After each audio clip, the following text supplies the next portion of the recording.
Bidouilleuse, bidouilleur, salut! J'espère que vous vous portez bien aujourd'hui. J'ai quelque chose à vous montrer. Ceci, c'est une petite boîte que vous voyez avec alimentation 9 volts à une extrémité. Et de ce côté-ci, il y a une antenne. C'est une antenne qui a environ 6 cm de long. Ça, c'est un câble coaxial semi-rigide. C'est un câble coaxial. Environ 6 cm. C'est un dipôle. Ce que ça nous dit, si on fait le calcul de 300 divisé par la longueur d'onde, donne la fréquence, et ainsi de suite, ça nous dit que c'est dans les 2 GHz. En fait, c'est une antenne de 2,4 GHz.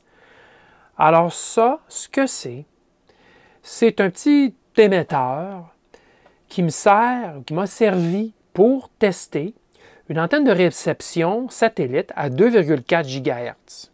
Vous allez me dire, wow, ça va être compliqué dans la boîte, qu'est-ce qu'il y a pour un émetteur 2,4 GHz? Eh bien, détrompez-vous, c'est plus simple que vous croyez. Alors, je vous montre ce qu'il y a dedans. Voilà. Alors, il y a son petit couvercle ici, avec ses vis. Tout ce que c'est un oscillateur TTL. Un oscillateur. Rien de plus. Comme ceci. Les fameux oscillateurs qui sont montés sur des plaquettes de circuit imprimé qu'on récupère. Alors, c'est des oscillateurs, on fournit 5 volts et ça fournit une onde carrée. Alors, l'oscillateur en question, il est de 40 MHz. 40 MHz. Onde assez carrée.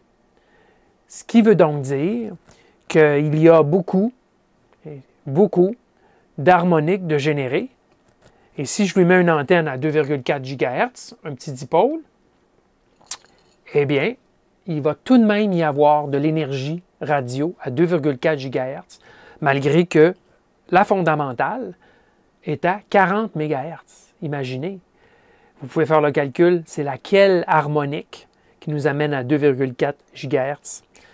Alors, tout ce qu'il y a dans la boîte, c'est un régulateur 5 volts. Vous le voyez au fond, à l'arrière du condensateur jaune de découplage. Il y a un petit régulateur 3 pattes de montée et ils amènent le 5 volts à l'oscillateur. Quant à sa sortie, je vais brancher un petit bout de câble coaxial qui vient se brancher sur un connecteur SMA, tout simplement. Et je me suis fabriqué cette petite antenne. C'est un dipôle.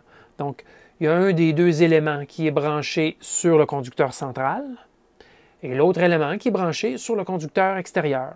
La tresse, si vous voulez. Sauf que la tresse est rigide ici. C'est un câble coaxial qui est rigide. D'accord? C'est tout, hein? Rien de plus. Puis je vais vous montrer le spectre radio produit par cette unité. Et vous allez voir qu'il y a beaucoup d'énergie disponible. Alors, vous voyez ici le spectre radio entre 0 et 2,5 GHz. Le premier pic ici, c'est le fameux 40 MHz, la fondamentale. Il sort à moins 3 dBm. Mais en fait, c'est plus que ça parce que j'avais un atténuateur de 20 décibels de branché sur la sortie pour être certain que je n'allais pas endommager mon analyseur de spectre qui a servi à faire ces mesures. Donc, en réalité, là, c'est 20 décibels de plus que ça. Alors, vous avez le spectre ici, 40, 80, 120, et ainsi de suite, jusqu'à 2,5 GHz. Regardez, à 2,4 GHz, la fréquence qui m'intéresse, elle est ici. Bien, il y a encore 85, c'est-à-dire moins 85 décibels, moins 85 dBm par rapport à 1 mW, c'est toujours ça. Mais en réalité, il y avait un atténuateur de 20 décibels, donc en réalité, c'est moins 65 décibels. Le pic devrait être ici. Bien, moins 65 dBm, c'est quand même assez fort comme signal radio. On entend ça assez facilement avec n'importe quel récepteur. Ce n'est pas nécessaire d'avoir le meilleur récepteur au monde pour recevoir ça. Donc, moins 65 dBm à 2,4 GHz.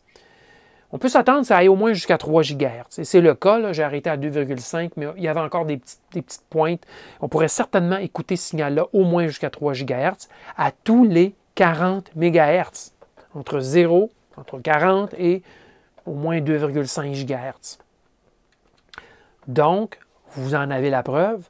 Pour faire des essais d'antenne dans les micro-ondes, ce n'est pas nécessaire d'avoir des sources nécessairement très onéreuses. Un simple petit oscillateur, j'ai pris 40, ça pourrait être un oscillateur de 50 MHz ou 25, des oscillateurs de 25 MHz, il y en a beaucoup.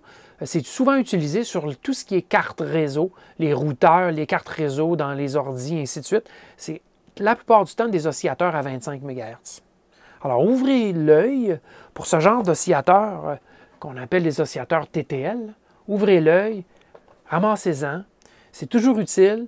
Ça peut servir, comme vous le voyez, pour des sources à des plus hautes fréquences. Bien sûr, ça prend un récepteur qui couvre à cette fréquence-là, mais c'était pour maximiser le rendement de l'antenne. Donc, avec ce signal-là que j'avais mis à 15-20 pieds, j'avais mon antenne parabolique, j'ajustais le point focal pour avoir le signal maximum.